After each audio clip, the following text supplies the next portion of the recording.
Okay, so how should you leave personal property to your heirs, to your beneficiaries? Personal property, which doesn't include real estate. When we talk about personal property, we're talking about things. We're talking about jewelry, we're talking about artwork, we're talking about furniture, knickknacks, things that you have around your house. Personal property, you just tangible assets, but not including real estate or motor vehicles. We're talking about usually think about things inside of the house.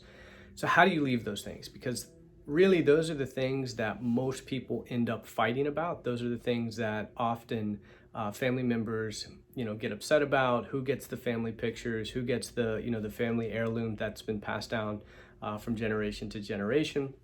And so you want to make sure you spell out very clearly who gets what of those things.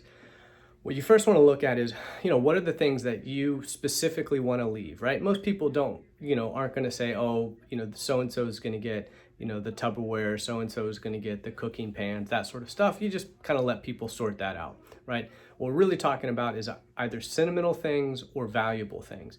So for valuable things, jewelry, artwork, things of that nature, if you're leaving it to somebody, like you maybe know you want this ring to go to this granddaughter or this piece of artwork to go to this son, we'll probably put that into the trust document that we prepare. That's probably going to say specifically who gets what of those things.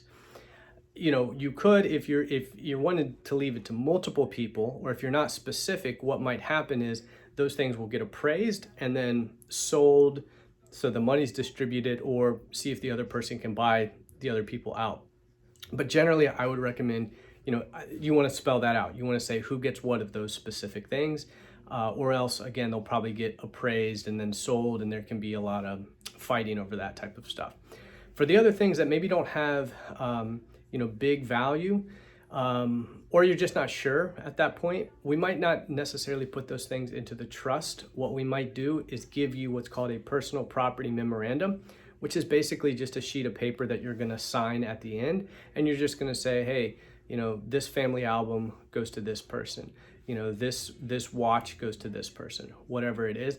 And you can fill that out over time, and you really don't even need your attorney to do that. You can just put that on a piece of paper and keep it with your trust, keep it with your will, and all that sort of stuff. So it is something that we do recommend to our clients that, hey, fill that out. If there are things that you want to leave to somebody, make sure you write it down.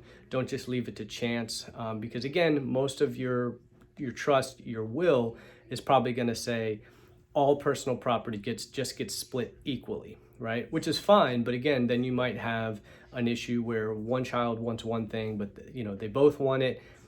Who gets it? Who gets the other things? Something's worth more money than the other, and it leaves a little bit of fighting. Again, for things like your basic furniture, your kitchen appliances, most people probably aren't going to fight over that.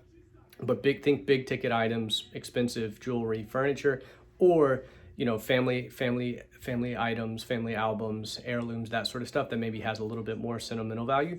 Make sure you put down in writing who gets those things.